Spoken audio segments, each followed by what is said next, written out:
اوله سپاره اوله رکو. أعوذ بالله من الشيطان الرجيم. بسم الله الرحمن الرحيم. ألف لام ميم ذلك الكتاب لا ريب فيه هدى للمتقين الذين يؤمنون بالغيب ويقيمون الصلاة ومما رزقناهم ينفقون والذين يؤمنون بما أنزل إليك وما أنزل من قبلك وبالآخرة هم يوقنون أولئك على هدى من ربهم وأولئك هم المفلحون. اللهم صل على سيدنا محمد وعلى آل سيدنا محمد وبارك وسلم عليه. دا سورة بقرة مدني سورة ده 201 آيات په مینا په حجة الوداع کې نازل شوی. مجموعه 280 آیات ده، 40 رکوع ده. د دې سورت په سر کې راغلي دي الف لام میم. دا مقطعات د سورو په 14 سورتو سر کې دا مقطعات راځي. د دغو ټولو په یوه ځای باندې خبره وکړو. الف لام میم، الف لام را، الف لام میم را، کاف ها عین صاد، طه طاسین یاسین، حامیم عین سین قاف، قاف نون. داسې د سورتو په سر کې چې راځي دغه په باب کې مجموعه د علماو غټ غټ اقوال څو دي. د محققینو علماو خو رایه دا ده چې دا د متشابهاتو د جملې نه دي. د هر چا په دغه باندې علم نشته. متشابهات د قرآن عظیم شان داسې نه چې د هیچا علم نشته. دا حضرت صدیق اکبر رضی الله تعالی عنه یې د هر شي یو سر وي. دا مقطعات د سورو دا سر د په مابین د الله او د خپل رسول کې. حضرت علی کرم الله وجهه یې هر شی یو خلاص و نچوړ صفوه لري. خلاص د قرآن عظیم شان هغه دغه مقطعات د سور دي. نو دا د الله تعالی او د خپل نبی په منځ کې یو راز ده. په دې باندې علم نه لري مګر الله علم لري، رسول الله علم لري، او هغه خواص د امت چې هغه تابع تام د پیغمبر علیه السلام یغو ته هم خدای پاک علم ورکړی. دا مستثنیات عام خلکو علم نشته. حضرت ابن عباس رضی الله تعالی عنہ فرمایي زه د هغه جملې نه یم چې ما ته خدای پاک علم په دغه متشابهاتو د قرآن باندې راکړی. حضرت مجاهد چې د ده شاګرد هغه وایي زه د هغه خلکو د جملې نه یم چې رب کریم ما ته په دغه مقطعاتو سورو او متشابهاتو د قرآن عظیم شان باندې علم راکړی. حضرت مجدد الفسانی قدس الله سره وایي چې زه د هغه خلکو د جملې نه یم چې رب کریم ما ته علم په دې متشابهاتو د قرآن باندې راکړی. خو دا چې دوی عام نه دي بیان کړي ځکه سر ده. سر دی بیان نه وي، هر چاته بیانول ممتنع دي. نو عام خلک نه پوهېږي. د عام خلکو علم نه ده، دا د خواصو کار ده. نو داسې نه ده چې د قرآن عظیم شان څه داسې الفاظ دي چې هغه په مابین د الله او د رسول کې هم مخفي دي چې رسول الله هم علم نه لري. چې کلام محمل غوندې شي بلا فایدې شي نه پوهېږي، په خو د هر چا کار نه ده. دوم قول دا ده چې دغه مقطعات سورو دا نمونه دي د دغه سورتو دپاره چې دا د کوم سورت په سر کې ذکر وي. لکه دغه سورت یو نوم سورت بقره، دوم نوم سورت الف لام میم. دا د دغه سورتو نمونه دي. دریم قول دا ده چې دا د قرآن عظیم شان نمونه دي. حضرت مظهر جانان شهید هغه وایي چې په نظر د کشف سره قرآن عظیم شان ته چې سړی وګوري دا بحر د ذخائرو ده. قرآن عظیم شان دریاب د ذخائرو ده، د الله د اسرارو. او دغه مقطعات سورو ته چې پکې وګوري دا د چینو په شکل معلومیږي لکه دغه دریاب د دغو چینو نه راوتلی. نو په دغه نظر د کشف سره هم دا معلومیږي چې دغه علم خاص خلکو ته دا مجمل د قرآن اجمالي نقشه ده. ټول قرآن عظیم شان د دوی نه راوتلی ده. نو دوی ته چې وایي سړی وګوري لکه هغه چینې د ذخایرو او قرآن عظیم شان ته چې وګوري هغه لکه بحر د ذخایرو. لنډ علما جلالینو په دغو کې لنډ داسې تعبیر کوي چې الله اعلم بمراده بذلک. الف لام میم دا ذاتي د ټولو صورو مقطعاتو دغه حکم ده. ذلک الکتاب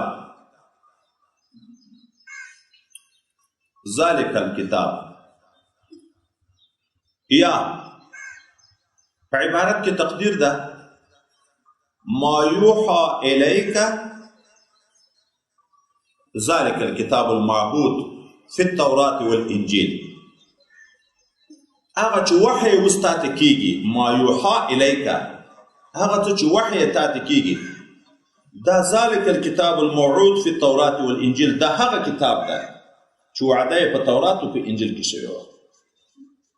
الله تعالی مخکې نه وعده کړې و تورات کې په انجیل کې چې زه به د قرآن نزول په خیر الامت په دغه امت باندې په خیر الرسول چې پیغمبر علیه السلام د پیغه باندې به نازله و. نو ما یوحى الیک دغه نه بعد چې وحی درته کیږي دا هغه کتاب ده چې وعده په تورات او په انجیل کې شوی و. یا دغه سورت چې سورت بقره ده د نزول په لحاظ 88م سورت ده. د دونه شپږ اتیا سورتونه مخکې نازل دي. دا په مدینه منوره کې په اخر کې نازل ده. نو ذالک دا تا ته نازل شوی قرآن عظیم شان چې دغه سورت هم دیغه د جملې نه ده. ذالک دا دغه نه مخکې چې تقریبا 88 سورتونه مخکې نازل شوي د شپږ اتیا دا 88م ده. ذالک دغه منزل الکتاب کتاب ده. ذالک دا معهود معروف مشهور لکه په سترګو یې چې وینې نو په اسم اشاره سره اشاره ورته کېږي. ذالک دغه معهود چې د الله په علم کې واضح ده او وعده د مخکینیو کتابونو شوې ده نو هغه د راتللو د نزول په لحاظ باندې واضح ده. ذالک الکتاب دغه کتاب ده. ذالک دا د غټو رتبې چښتن اشاره بعید دی دا د ډېرې لرې غټې رتبې چښتن. الکتاب دغه قرآن عظیم شان ده چې دی لایق ده په دې چې دته د کتاب وویل شي. لا ریب فیه یا لا ریب فیه دغه قرآن عظیم شان د کامل فصاحت بلاغت اعجاز دی وجنه چې هر عقل سلیم خاوند په دو قرآن کې فکر وکړي نو یقین جوړیږي چې دا د الله کلام ده. نو لا ریب فیه هیڅ شک نشته په دو قرآن کې. قرآن ځای د شک او د شبهې نه ده. داسې نه چې خلکو شک نه درکې کړی وان کنتم فی ریب وروسته را روان ده کفار خو شک پې کوي خو دا قرآن د کامل وضوح د وجې نه د فصاحت و بلاغت و د اعجاز د وجې نه دا داسې مقام د حقانیت ته راجح او رسېدلی ده چې هېڅ شک او شبهه په دې کې نشته د عقل سلیم په تقاضا باندې. نو څوک هم چې شک او شبهه کې کوي د یو عقل ناقص ده. یا دا چې دغه قرآن عظیم شان چې لایق په دې ده چې دته د کتاب وویل شي لا ریب فیه په دغه خبره کې هېڅ شک نشته چې دی لایق په دې ده چې دته د کتاب وویل شي. کله چې دا قرآن عظیم شان دومره واضح معجز کلام د رب ده چې هېڅ د شک او د شبهې ځای نشته پکې او لایق په دې ده چې دته د کتاب وویل شي په دې خبره کې هېڅ شک نشته. نو دغه قرآن هدا هدایت ده. هدایت په داسې شی وي په داسې شي کېږي چې هغه خپله د شک ځای نه وي. که قرآن کې شک وای بیا د خلکو دپاره د هدایت ذریعه نه ګرځېده. نو ده کې هېڅ شک و شبهه نشته، دا د شک و د شبهې ځای نه ده. نو ځکه هم هدى للمتقین یوه جمله اوله د ځان تابع ګرځي، هدى للمتقین دا هدایت کوونکی ده د متقینو دپاره. هدایت موږ تاسې د ساغوجو په سر کې وایي چې دا په دوه معناو باندې راځي. اراءة الطریق لار ښوونه، چې دوم تعبیر کېږي دلالت علی ما یوصلو، وصل نه در کې شرط. دوم دلالت موصله الی المطلوب، هغه ښوونه چې عین حق ته سړی رسوي. دا قرآن عظیم شان هدایت ته په دواړه معناو باندې، خو په اوله معنا باندې عام ده. اراءة الطریق د لار ښوونې په معنا باندې، ځکه بل ځای کې راځي هدى للناس، ټولو خلکو ته رهنمایي ده، لار ښیي. خو اما دا خبره چې حق ته وصل کېږي په څوک، ګټه څوک په اخلي، نو هدى للمتقین. که اراءة الطریق شي عامه معنا، خو بیا د متقینو تخصیص هدایت که په عامه معنا واخیسته شي، د متقینو تخصیص دا بیا د منفعت په لحاظ باندې ده. قرآن خو راهنمایي د ټولې دنیا دپاره ده، لیکن ګټه چې په اخلي متقین یې په اخلي. دا تخصیص د متقینو د انتفاع د ګټې اخیستلو په لحاظ شوی.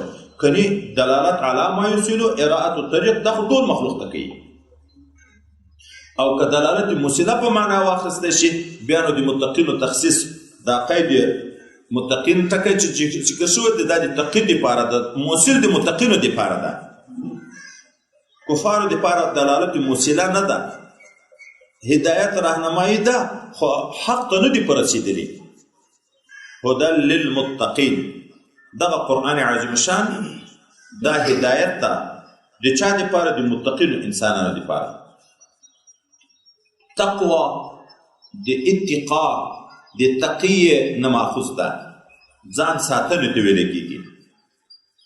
د تقوا په برکت سړی د جهنم د اور نه خلاصېږي. خو د دغه تقوا درې مقامه دي. اصل تفصیل خو په نورو کتابو کې ډېر اوږد ذکر کېږي، خو دلته به غټ درې ټکي درته ذکر کوم. ادنا مقام د تقوا ایمان ده، چې دا سړي کلمه وویلې د شرک نه یې ځان وساتو، دغه متقي ویل کېږي. خو دا متقي په هغه احکام مقام کې ده چې ابدي جهنم کې نه پاتې کېږي.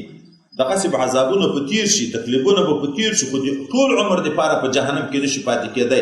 د ابدي جهنم نه یې ځان وساتو.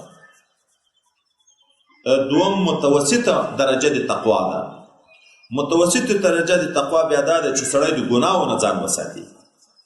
ادنا مقام دا ده چې نفس د کفر نه ځان وساتي، هم متقي درته ویل کېږي. خو تر دغه نه فوق مقام هغه بیا دا ده چې سړی د ګناهو نه ځان وساتي.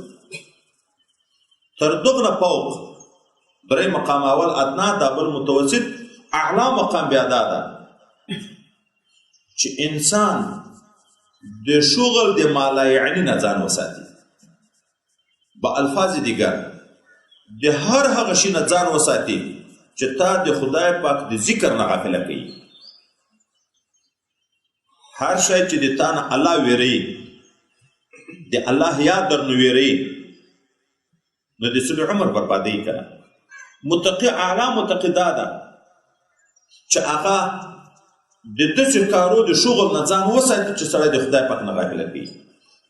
لکه حدیث مبارک کې من حسن اسلام المرء ترکه ما لا یعنی، د حسن د اسلام د سړي نه هغه پرېښودل د ده د ما لا یعنی چې لا یعنی کارونه پرېږدي. لا یعنی چې نه دیني منفعت او مصلحت وي پکې، نه دنیوي.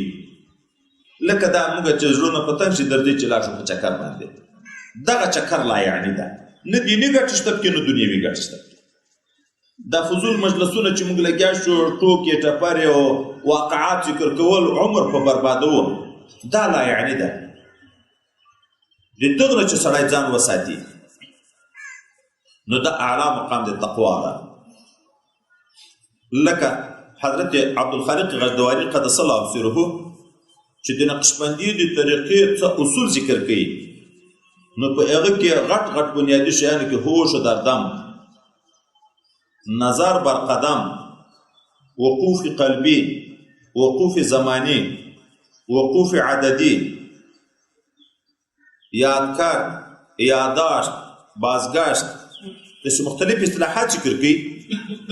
یو هوش دردم ته چې وګورو، آگاهی او حضور په سایستلو کې چې د ایموږه سا په غفلت ونوځي، د هره سا چې جیو راځي دا باید د الله په ذکر باندې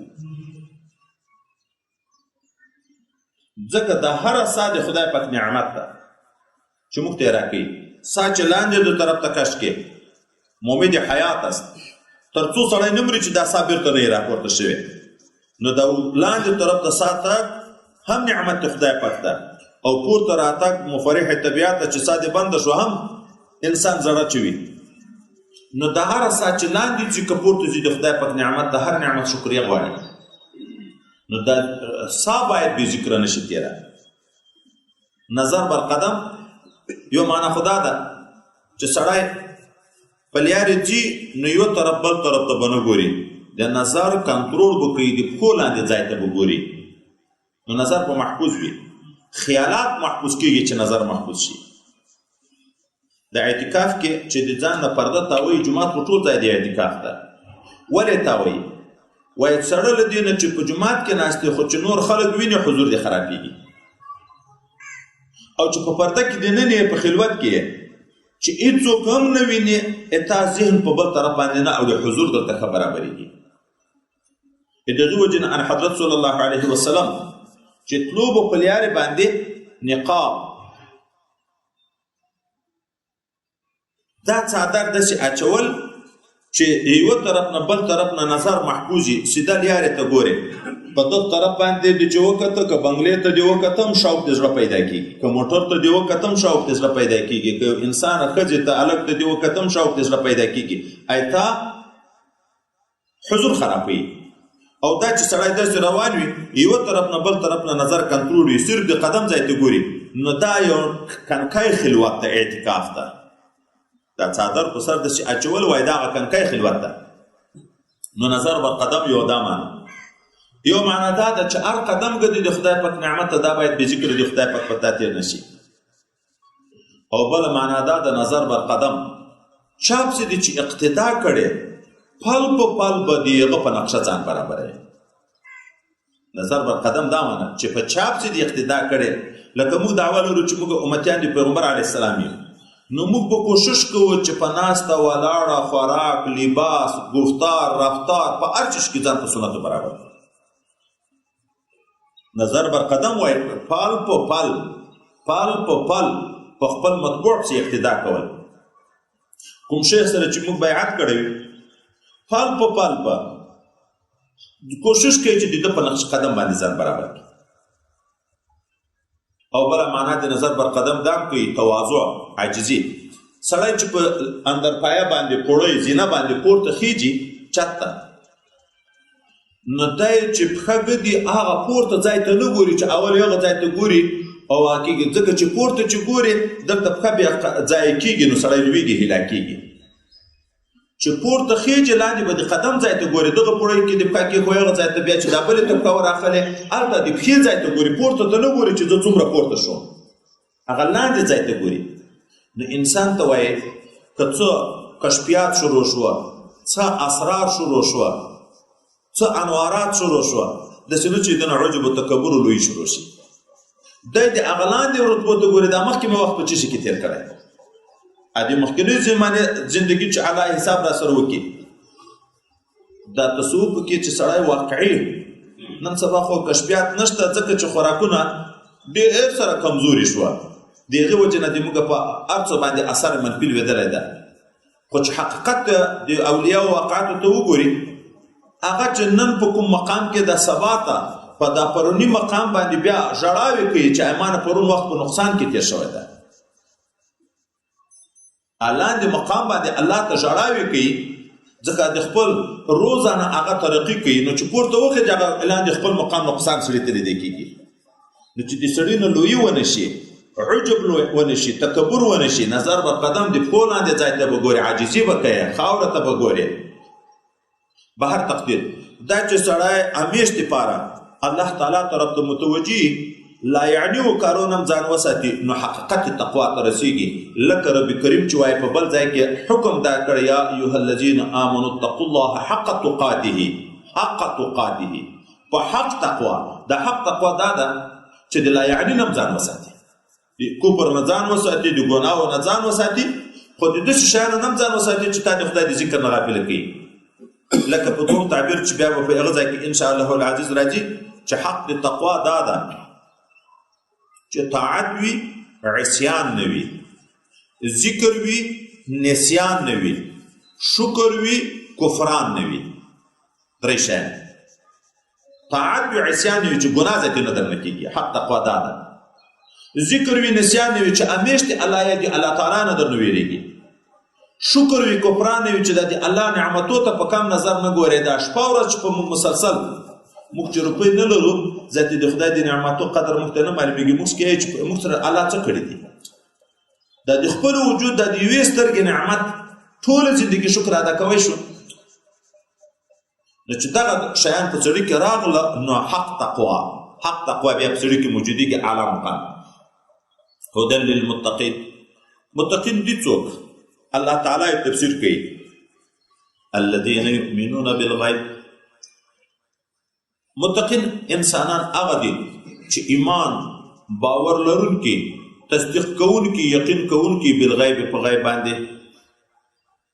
الله تعالی موږ نه درېدلی، انبیا مو نه دي لیدلي، د کتابو د نزول حالات موږ نه دي لیدلي، د قبر د برزخ حالات موږ نه دي لیدلي، د قیامت ورځې حالات موږ نه دي لیدلي، جنت او جهنم موږ نه دي لیدلي. خو چې مخبر صادق راته ویلي دي، الله تعالی ویلي دي، رسول الله ویلي دي، موږ شک و شبهه نه پکې کوو. نو متقی انسان هغه ده چې هغه ایمان بالغیب لري، په خپل عقل او حواسو باندې اعتماد اتکا نه کوي، مخبر صادق ته ځان تسلیموي، ایمان لري بالغیب. دوم ویقیمون الصلاة، صحیح ادا کوي د ټولو حقوق ظاهریو معنویو سره. الصلاة المنځ اقامت دا شدت درېدن ته ویل کېږي چې هېڅ کوږوالی نه یې پکې، چې لمانځه ظاهري شرایط هم ټول په ځای وي او د زړه حضور هم په ځای وي. قد افلح المؤمنون الذین هم فی صلاتهم خاشعون. نو دا اقامت ده. نو متقی انسان هغه ده چې د لمانځه ټول حقوق ظاهري او معنوي پوره کوي. موږ په لمانځه کې دینه نیم چورتونه وایو، په لایاني نه خو به ځان ګورې. دا اوس مې ویله چې تقوا اعلی مقام دا ده چې لایاني نه ځان ګورې. نو په لمانځه کې چورت ویل یعنی ده که لایاني ده؟ خو لایاني ده په غیر مقصود کې لګیا یې نه، چې په صحیح چوکاټ ادا کوي لمونځ. ومما رزقناهم ينفقون. او دا خبر هم شته دغه هم یاد دی چې مایوسه کېږي به نه چې اوس دغسې لمونځونه خو موږ نشو کړی. وسواس به د مسلمان په لمانځه کې خامخا پیدا کېږي. حضرت علی کرم الله وجهه وی کل مونږ چې بې وسواسه دا د یهودو د نصاراو ده. څه معنی؟ یعنی شیطان خو د موږ دښمن ده. وسواس خو به مسلمان ته په عبادت کې خامخا اچي، خو چرت نه. یو وسواس ده، یو چرت پخول دي، سوچ ویل دي. وسواس هغه غیر اختیاري، شیطان مداخله وکړه، یو خبره ذهن ته راغله، خو ته کوشش کو بیرته لرې کوه. داسې نه چې ذاتي په لمانځه ودرېږې، ذاتي کاروبار کې شروع کړې، په لمانځه ودرېږې، دا به داسې کم، دا به داسې کم، دا به داسې کم. دغه چورت ویل دا خو اختیاري شی ده، دا اختیاري شی ده، دا به نه وي. هغه بې اختیاره وسواسه خو به مسلمان ته پیدا کېږي. خو موږ اکثره چورتونه یې وسواس نه، چورت چې په لمانځه ودرېږو، بازار کې جوړ کو چې هر کار ته مې اراده کړې هغه تقریبا کې پوره کړو. ومما رزقناهم ينفقون. او متقین انسانان هغه دي چې د هغه مال نه چې ما ورکړي دي ينفقون لګوي د الله د رضا دپاره، فی سبیل الخیر. الله تعالی انسان باندې غټ انعامات کړي، خو غټ نه غټ انعامات دا دوه شیانو ته راجع کېږي، ځان او مال. ځان او مال. صلات زکات د بدن ده، لمونځ د بدن زکات ده، او روپۍ د روپۍ زکات ده. لمانځه د بدن صفایي پر راځي، شواروز کې 15 وخته ده. په زکات د مال صفایي راځي، په کال کې یو واره ده. ایموږ بدن په هره ګناه خیرل کېږي، هره ګناه چې رانه وشي هلته په زړه کې تور داغ پیدا کېږي. نو بار بار لمونځونه په شواروز کې 15 وخته لمونځ، دا د بدن زکات و صفایي ده. او مال خو به وایي مسلمان دومره ډېروي نه چې زکاتو ته رسېږي. یو نیم سړي به رسېږي، هغه چې په کال کې یو وارې ادا کړي نور مال یې پخوا کېږي. مسلمان خو به ډېر خیراتونه نفلي کوي.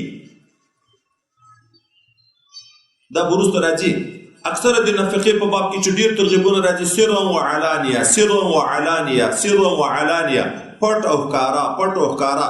دا د پټ پټ خبره مخکې ذکر کېږي. ولې خیرات په پټه بهتر ده، زکات په ښکارا. نو اول ځای کې چې سرن ذکر کېږي وایي تنبیه ده په دې چې مسلمان خو به وي نفلي صدقې، مسلمان خو به وي نفلي صدقې. دا زکات خو به یو نیم مسلمان دومره مال وایي ډېرېږي چې زکات ورځېږي. نو چې مسلمان ډېرې صدقې دي، صدقه کې پټوالی بهتر ده. په پټه چې صدقه شي تر ښکاره صدقې نه پټه صدقه یو په 80 باندې زیات ثواب لري. او زکات بیا په ښکاره بهتر ده، ځکه چې د خلکو بدګماني په سړي رانه شي چې دا د خدای دنیا ورکړې او دی نه ادا کوي، حق نه ادا کوي، چې ریا نه وي پکې. زکات په ښکاره بیا تر پټ نه یو په 25 بهتر ده، اما صدقه په پټه تر ښکاره نه یو په 80 درجې بهتر ده. ومما رزقنا، الله په دوم تربیه ورکړي دنیا زه ورکوم، داسې نه ده چې دی په خپله ګټي. ومما رزقنا دغه دنیا نه چې هغه ما ورکړې ده، ما ينفقون دی لګوي په لاره د چا کې د خیر کې. دا تر دغه ځایه پورې د عربو د مشرکینو د ایمان بیان، د تقوا بیان، اوس د اهل کتابو د تقوا بیان. والذین یؤمنون بما انزل الیک، او متقین هغه انسانان دي چې ایمان لري په هغه قرآن عظیم شان چې په تا نازل ده. وما انزل من قبلک، او ایمان لري په هغه کتابو چې مخکې تر تا وو. یهودو هم دعوه درلوده د ایمان او د تقوا، د خدای د دوستي. الله د تقوا د یهودو دپاره، د نصاراو دپاره بیا دا قاعده ذکر کړه چې د تاسې په بیا په ایمان او په تقوا کې دا خبره زائده وي چې لکه په تورات مو چې ایمان او په قرآن به ایمان راوړي. موږ خو په ټولو کتابو ایمان ده، په ټولو انبیاو ایمان ده. لا نفرق بین احد من رسوله، نه په رسولانو کې تفریقه کوو، نه په کتابو کې تفریقه کوو. حق ایمان خو دغه ده. خدای قیدونه کې ته نبی امی د امیانو نبی د موږ نه، موږ هم ملایان یو، موږ اهل کتاب یو. الله وی نه، دغه ایمان موږ ته نه درکړو. دا انسان متقی نه ده، دا د جهنم نه خلاصېږي چې په دغه قرآن ایمان یې راوړی، په پیغمبر علیه السلام ایمان یې راوړی. وبالآخرة هم یوقنون، او په آخرت باندې چې یقیني راتلونکی ده د یقین کوي. په ضروري راتلونکي باندې چې د قرآن آخرت خامخا راځي د ایمان درلودونکي. اولئک، بیا ګورئ اولئک اسم اشاره ده، محسوس شي ته چې په سترګو لیدل کېږي اشاره ورته کېږي. خو چې د یو شي صفات ذکر کړي، د صفاتو استحضار یې وکړي، هغه لکه په سترګو چې لیدل کېږي، هغه رابطه نه یې رابطه، تصور شی چې هغه د ملاحظه وکړي لکه په سترګو یې چې ویني. نو دغه موضوع په دغه صفاتو چې ایمان بالغیب لري، اقامت صلات کوي، او د خدای په لار کې خپل مال لګوي، په ټولو کتابو ایمان لري، دا چې ویلې داسې شو لکه هغه خلک چې ټول په سترګو لیدل کېږي. اولئک علی هدی من ربهم، دغه خلک په هدایت دي، دغه خلک په هدایت دي. اعلی د استعلا دپاره راځي، ګواکې دوی دومره په هدایت برابر دي لکه دا هدایت چې د دوی په کنټرول کې لکه په آس چې سړی برسیره سپوري. علا هدن، دوی په هدایت دي. خو عین حال کې بیرته تنبیه ورکوي، دا په هدایت داسې تقرر من ربهم له جانب د رب د دی، دا د الله احسان ده. که رب کریم په موږ او تاسې احسان ونه کړي، موږ لمونځ نشو کړی. علم نشو کړای، ترجمه نشو کړای، طاعت او عبادت خدای پاک نشو کړای.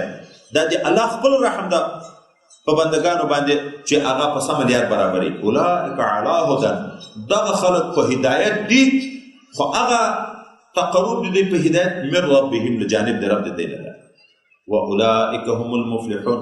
او بس دغه خلک ځکه مبتدا او خبر چې معرفه وي مفاده د حصر کوي، ضمیر فصل هم د حصر د پاره راځي. اولئک دغه موضوع په دغه صفاتو چې ایمان بالغیب لري، لمونځ کوي او د خدای حقوق ټول ادا کوي، په آخرت ایمان لري، په ټولو کتابو ایمان لري، دغه فقط دوی کامیاب دي، بل څوک نه دي کامیاب. اصل فلاح د دنیا او د آخرت مجموعه چې راځي فلاح ورته ویل کېږي. لکه تفسیر کې راځي حدیث مبارک وی چې اصل فلاح دا ده چې سړی د جهنم نه بچ شو، جنت ته داخل شو، چې داخل شو نو بس دا سړی کامیاب.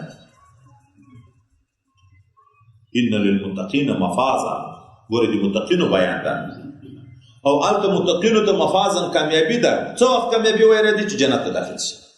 تر څو چې جنت ته نه داخل، په ډار کې ده، په خوف کې ده، تردد کې ده. نو اصل کامیابي هغه ده چې سړی جنت ته داخل شي، چې دغه صفاتو چختن وي، نو دغه بشارت ته په جنتیتوب باندې چې دا خلک به جنت ته ځي.